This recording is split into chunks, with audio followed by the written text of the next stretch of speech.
তামিম দারি একজন সাহাবী, কি নাম? তামিম দারি রাদিয়াল্লাহু আনহু। তিনি একবার 30 জন বা 40 জন সাথীকে নিয়ে সাগরে সফর করতে শুরু করলেন। প্রচণ্ড ঝড় আসলো, সাগর তাদেরকে প্রায় 1 মাস সমুদ্রের মধ্যে ঘুরালো। এক পর্যায়ে একটা দ্বীপে তারা নোঙর করতে পারলেন। সেই দ্বীপে তারা একটা প্রাণীকে দেখতে পেলেন, যেই প্রাণীর গায়ে প্রচুর লোম ছিল। কি ছিল? লোম। এত বেশি লোমকূপ যে তার চেহারা কোনটা আর পিছন দিক কোনটা এটা আইডেন্টিফাই করা যাচ্ছে না। এবং বিস্ময়কর বিষয় হচ্ছে এই প্রাণী কথা বলা শুরু করলো।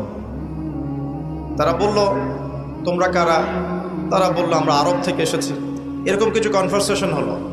তখন সেই প্রাণী বলল, তোমাদের অপেক্ষা করছে একজন ব্যক্তি, আমার সাথে আসো।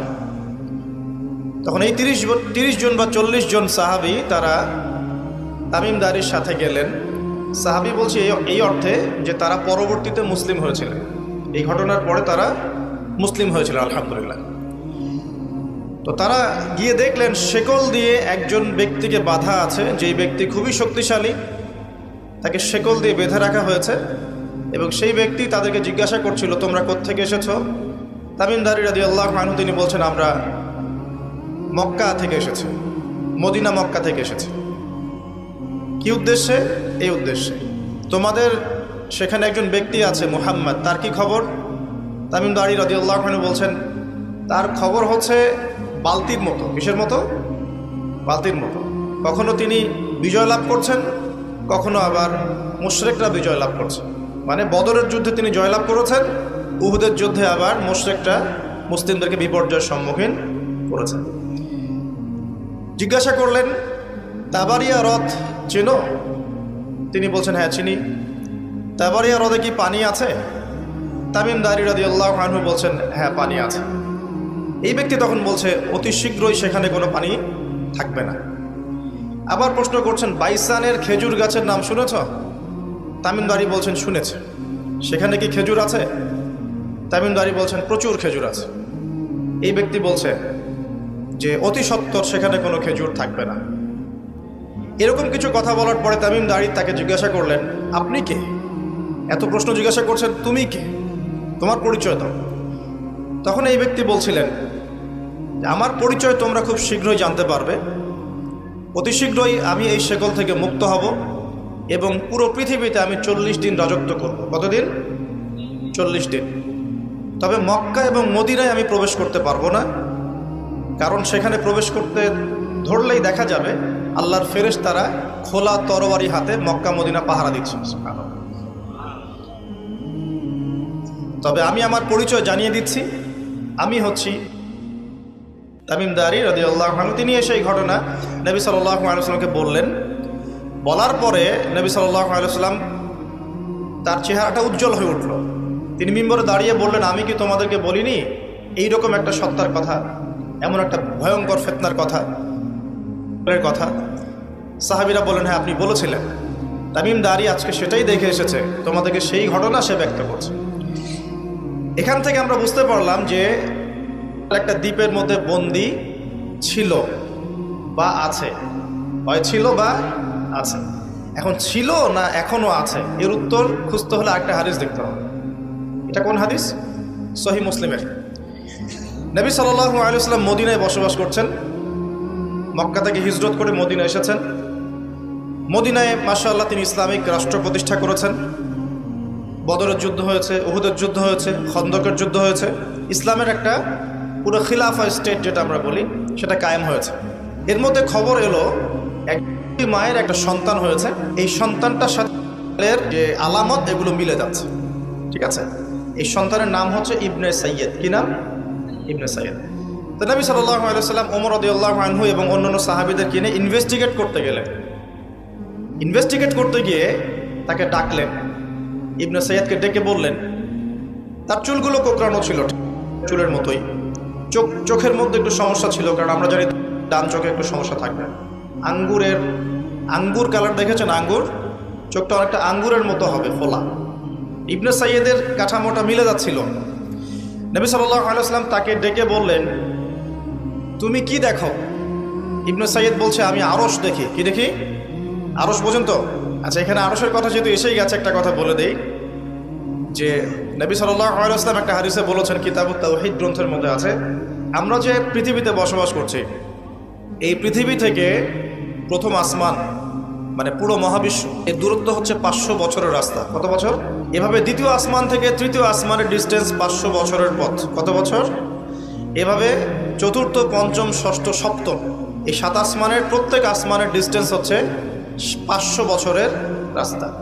এর উপরে আছে কুরসি। কি আছে? ওয়াসিআ কুরসিয়ুহুস সামাওয়াতি ওয়াল আরদ। আয়াতুল কুরসি পড়েন নাই? আয়াতুল কুরসি ঘুমানোর সময় পড়েন কি? যে ব্যক্তি ঘুমানোর সময় আয়াতুল কুরসি পড়ে, সারা রাত আল্লাহর পক্ষ থেকে একজন ফেরেশতা তাকে পাহারা দিবে ইনশাআল্লাহ।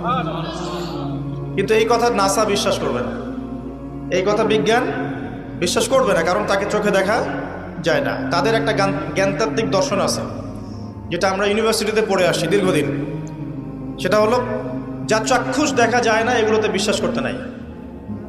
পরীক্ষা নিরীক্ষা পর্যবেক্ষণের মাধ্যমে যখন কোনো সিদ্ধান্ত পাওয়া যাবে সেটাই জ্ঞান, এছাড়া জ্ঞানের কোনো অস্তিত্ব নাই। স্কুল থেকে শুরু করে পিএইচডি ডিগ্রি পর্যন্ত এই দর্শনের উপর ডিপেন্ড করে শিক্ষা নিচ্ছি আমরা সবাই। এখন যা দেখি না বিশ্বাস করব না। এই কারণে পশ্চিমারা আল্লাহকে বিশ্বাস করে না, আল্লাহকে দেখা যায় না। ফেরেশতাকে বিশ্বাস করবে না, বলবে যে বোগাস কথাবার্তা, কোথায় ফেরেশতা দেখা যায়? যা দেখি না বিশ্বাস করবো কেন? আখেরাত দেখি না কেন বিশ্বাস করব? জান্নাত জাহান্নাম দেখি নাই কেন বিশ্বাস করব? জিন জাতি দেখি নাই কেন বিশ্বাস করব? আত্মা বা রুহকে দেখেছেন?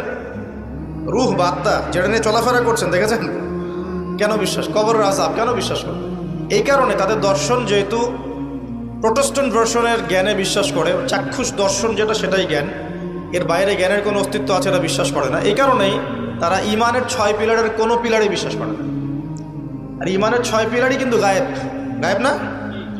আল্লাহ বিশ্বাস, ফেরেশতায় বিশ্বাস, নবী রাসূলগণ, আসমানি কিতাব, পরকাল, তাকদীর, এগুলো কি দেখা যায়? এমনকি আমরা তো আমাদের নবীজিকেও দেখি নাই, দেখেছি? সাল্লাল্লাহু আলাইহি ওয়াসাল্লাম। আমরা শুধুমাত্র কোরআন দেখছি এবং হাদিসের গ্রন্থগুলো দেখছি, এর বাইরে কিন্তু আমরা কিচ্ছু দেখছি না। তো তারা আবার পরিকল্পিতভাবে তাদের দর্শনটাকে প্রতিষ্ঠা করার জন্যে এবং আমরা যে গায়েবে বিশ্বাস করি এই দর্শনটাকে এলিমিনেট, বাতিল করার জন্যে কিছু শব্দ চালু করেছে। একটা শব্দ মৌলবাদী, একটা শব্দ ধর্মান্ধ। থামেন, ঠিক বেঠিক বলার দরকার নাই, ঠান্ডা মাথায় লেকচার শোনে। কোরআন সুন্নাহর কথা ঠিক বললেও ঠিক, না বললেও কি ঠিক কিনা বলেন? মাশাআল্লাহ। আচ্ছা, পশ্চিমারা তাদের দর্শনটাকে বাস্তবায়ন করার জন্য, যে আমরা চোখে যা দেখি তাই বিশ্বাস করব, এর বাইরে কিছুই বিশ্বাস করব না, এই দর্শনটাকে সাবিত করার জন্যে এবং আমাদের যে গায়েবে বিশ্বাস, অদৃশ্যে আমরা বিশ্বাস করি, এটাকে এলিমিনেট, বাতিল করার জন্য এই শব্দ দুটো চালু করেছে। যখন আপনি বলবেন আমি বিনা বাক্য ব্যয়ে আল্লাহকে বিশ্বাস করি, মালায়েকা বিশ্বাস করি, নবী রাসূল বিশ্বাস করি, পরকাল, কবরের আযাব, জান্নাত জাহান্নাম সব বিশ্বাস করি, তারা আপনাকে বলবে আপনি ধর্মান্ধ।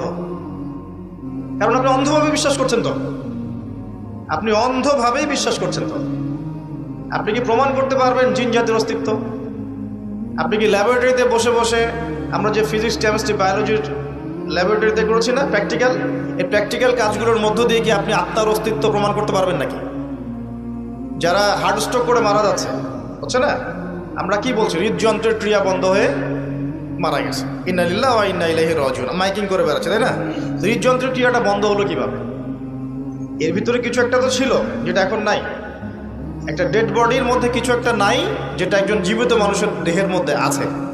আপনার দেহে কি আছে যেটা একটা মৃত মানুষের দেহে নাই? বলেন কি নাম এটার? এই রুহটা কি পশ্চিমারা কি বিশ্বাস করাতে পারবেন? গিলাতে পারবেন? গিলাতে গেলে বলবে আপনি ধর্মান্ধ। কথা বোঝার চেষ্টা করেন কেন তারা শব্দগুলো ছড়িয়ে দিয়েছে। আর যখন আপনি এই মৌলিক বিষয়গুলো মেনে চলবেন তখন আপনাকে বলবে মৌলবাদী হয়ে গেছে। অথচ এই মৌলিক বিষয়গুলো মেনে না চললে কিন্তু আপনি মুসলিমই হতে পারছেন না। কেউ যদি আত্মায় বিশ্বাস না করে, জিন জাতিতে বিশ্বাস না করে, আপনার আল্লাহ অদৃশ্য বিশ্বাস না করে, আখেরাত অদৃশ্য জগৎ বিশ্বাস না করে, জান্নাত জাহান্নাম, কবরের আযাব, মিজান পুলসিরাতে বিশ্বাস না করে, সে কি মুসলিম হতে পারবে কিনা বলেন দেখি এবার। তাহলে মুসলিম হতে হলে আমাকে আল্লাহর কথা, আল্লাহর বাণীকে চোখ বন্ধ করে বিশ্বাস করতেই হচ্ছে। কোনো কোনো ক্ষেত্রে আল্লাহ পাকের আদেশের সামনে আত্মসমর্পণ করতে হচ্ছে বিনা বাক্য ব্যয়। এক্সাম্পল দিচ্ছি, এই যে ইব্রাহিম আলাইহিস সালামের ছেলেকে বলেছিলেন আল্লাহ পাক, বলেছিলেন, যার ফলশ্রুতিতে আমরা ঈদুল আজহা পালন করি না। আচ্ছা দেখেন, ইব্রাহিম আলাইহিস সালামকে আল্লাহ পাক বলছেন 3 দিন স্বপ্ন দেখিয়ে তোমার ছেলেকে করতে হবে, পরীক্ষা তোমার জন্য একটা। এবং তিনি গিয়ে তার সন্তানকে বলছেন, ইন্নী আরা ফিল মানামি আন্নী আযবাহু, হে আমার সন্তান, আমি স্বপ্নে দেখেছি আমি তোমাকে করছি, ফানজুর মাযা তারা, তোমার রায় কি আমাকে বলো। সন্তান বলছে ইসমাঈল আলাইহিস সালাম, ইয়া আবাতি ফাআল মা তু'মার, হে আমার বাবা, আল্লাহ আপনাকে যা আদেশ করেছেন তাই করুন। সাতাজিদুনি ইনশাআল্লাহু মিনাস সাবিরিন, ইনশাআল্লাহ আপনি আমাকে ধৈর্যশীল হবেন। এই ছেলের বয়স কিন্তু আমাদের এই ইয়াং জেনারেশনের চেয়ে অনেক কম। যে জেনারেশন রাত 3টায় অ্যালার্ম দিয়ে যে আর্জেন্টিনা খেলা দেখতে ওঠে, এই জেনারেশনের চাইতে ইসমাইলের বয়স কিন্তু অনেক কম। তার বয়স তখন হয়তো 10 বা 12 বা 14। কি শিক্ষা দিলেন তার পিতা তার মা তাকে, যে আল্লাহর আদেশের সামনে জীবন দিতেও তার কোনো পরোয়া নাই। বলছে, আব্বা আপনি যা স্বপ্ন দেখেছেন, আল্লাহ আপনাকে যা আদেশ করেছেন আপনি করেন। তাহলে কোন শিক্ষার ঘাটতি আমাদের মধ্যে আছে, ভাবতে হবে না এগুলো। ইব্রাহিম আলাইহিস সালাম কিন্তু তার সন্তানকে মানুষ করেন নাই, মনে রাখবেন। তিনি মাঝে মাঝে আসতেন, যাওয়া আসা করতেন, কারণ তার আরেকটা পরিবার ছিল, সারা আলাইহিস সালাম, তার আরেকটা পরিবার ছিল, 2 স্ত্রী। তো তাকে মানুষ করেছেন কিন্তু তার মা হাজরা আলাইহিস সালাম। কোন মা? যেই মাকে ইব্রাহিম রেখে আসছেন কাবা ঘরে, মনে আছে? খাবারও ছিল না, পানিও ছিল না। তিনি বলছেন, আপনি কেন রেখে যাচ্ছেন ইব্রাহিম আলাইহিস সালাম বলেন, আল্লাহর হুকুমে। এখন এই মা বলছেন যে যদি আপনি আল্লাহর হুকুমে আমাকে রেখে যান, আমাদেরকে রেখে যান, ইনশাআল্লাহ আল্লাহ পাক আমাদেরকে ফেলে দিবেন না। তো এই মায়ের গর্ভ থেকে ইসমাইল হবে না তো কি আমাদের মা বোনদের গর্ভ থেকে ইসমাইল হবে? আমাদের মা বোনরা এখন কি করে? সারাদিন যে মুভিজ, যে সিরিয়ালস, স্বামীকে সম্পত্তির জন্য প্যারা দিতে দিতে স্বামীর হার্ট স্ট্রোক করে ফেলে। বহু স্বামী আছে হারাম খাইতে চায় না, স্ত্রীর পাল্লায় পর হারাম খায়। হ্যাঁ, আমি কিছু প্র্যাকটিক্যাল কথা বলছি। বহু স্বামী আছে হারাম খেতে চায় না, সন্তান সন্ততির স্ত্রীদের চাপে পড়ে তাকে 2 নাম্বারই করতে সে বাধ্য হয়। কেন করে? পরিবারের জন্য করে। আমরা কিন্তু বোকা পুরুষ মানুষ, আমরা যারা আছে আমরা কিন্তু আসলে বোকা জাতি, জানেন? আমার বয়স অনেক কম যদিও আপনাদের চাইতে, তবে আমি কিছু বিষয় ফিল করেছি আমার লাইফে, যেটা আমি মনে করি আলহামদুলিল্লাহ আল্লাহ পাক আমাকে নিয়ামত দিয়েছে। যেমন আমি ফিল করেছি আমার লাইফে যে মানুষের আল্লাহ ছাড়া আপন বলতে কেউ নাই, এটা আমি ফিল করেছি। আল্লাহ পাক ছাড়া একজন মানুষের সত্তাগত আপন, আপনার সত্তা আত্মাগত আপন বলতে আসলে কেউ নাই। যারা আছে আমাদের আশপাশে সবাই সবার স্বার্থে থাকে, সবাই সবার প্রয়োজনে থাকে। প্রয়োজন শেষ হলে আপনাকে চিনবেও না অনেকে। আমি যখন ইন্তেকাল করব, এমন হবে 40 দিন পর কেউ আমাদের কবর জিয়ারত করবে কিনা সন্দেহ আছে। এগুলো বাস্তবতা। আর আমরা বোকা কেন জানেন? আমরা এই দুনিয়ার মানুষদের স্বার্থেই, আমার আশপাশের মানুষগুলোর স্বার্থেই সারা জীবন আল্লাহর বিরুদ্ধে চলি, আরাম খাই, সুদ খাই, ঘুষ খাই, দুর্নীতি করে ওদের মুখে হাসি ফোটানোর জন্য। যেই মানুষগুলো আমাকেই চিনবে না পরকালে, দুনিয়াতেই মারা গেলে আমাকে চিনবে না, তো সেই মানুষগুলোর জন্য আমি আল্লাহর বিরুদ্ধে চলে যাই। আমরা বোকা না? আর দেখবেন যেসব পুরুষের সৎ থাকতে চায় তারা শেষ বয়সে খুব একা হয়ে পড়ে। খেয়াল করে দেখেন, যে পুরুষটা সৎ থাকতে চায় শেষ বয়সে গিয়ে দেখবেন তারা খুব একাকিত্বে ভুগছে। আর কি এখন একটা কমন সমস্যা, এটা অনেক প্রবীণ মানুষ যারা আছেন তারা কিন্তু একাকিত্বে ভোগেন, খুব একাকিত্বে ভোগেন। স্ত্রী দেখছে না, সন্তান খোঁজ খবর নিচ্ছে না, বন্ধু বান্ধবরা নাই, হ্যাঁ, বৃদ্ধাশ্রমে গিয়ে পড়ে আছে। পরিবারগুলোতে এখন পুরুষ নির্যাতন বেরোচ্ছে আর কি। হ্যাঁ, কথা একটু ভিতর থেকে বোঝার চেষ্টা করবেন। হ্যাঁ, নারী নির্যাতন তো আছেই, আমরা জানি। এমন দুশ্চরিত্রের লম্পট অনেক পুরুষ আছে সমাজে, যৌতুকের জন্য মেয়েদেরকে চাপ দেয়, স্ত্রীদেরকে চাপ দেয়, তাই না? শারীরিক মানসিক নির্যাতন করে না? মেয়েদের প্রতিও চরম নির্যাতন হয়, কিন্তু পুরুষদের উপরেও কিন্তু দিন দিন নির্যাতন বাড়ছে। আমরা কিন্তু এই সেন্সে বোকা হয়ে গেছি। চালাক হব কখন? যখন আমরা আমাদের দুনিয়ার প্রতিটা কাজ আল্লাহর সন্তুষ্টির জন্য করব। দুনিয়ার প্রতিটা কাজ যদি আমরা আল্লাহর সন্তুষ্টির জন্য করি, তাহলে আমরা কারো ব্যবহারে কথায় কষ্ট পাবো না ইনশাআল্লাহ। কারণ আমাদের সলাত, ইন্না সলাতি ওয়া নুসুকি মাহইয়ায়া ওয়া মামাতি, আমাদের সলাত সব স্যাক্রিফাইস, জীবন মৃত্যু কার জন্যে? আল্লাহর কাছে আমার এক্সপেকটেশন থাকবে যে আল্লাহর কাছে আমি চাই, কোনো মানুষের কাছে কোনো এক্সপেকটেশন নাই, তখন আপনি কষ্ট পাবেন না। জীবনে সুখে থাকার দ্য ফিলোসফি অফ হ্যাপিনেস হচ্ছে এটা। জীবনে সুখে থাকার, সুখী হওয়ার, এই দুনিয়ার জীবনে সুখী হওয়ার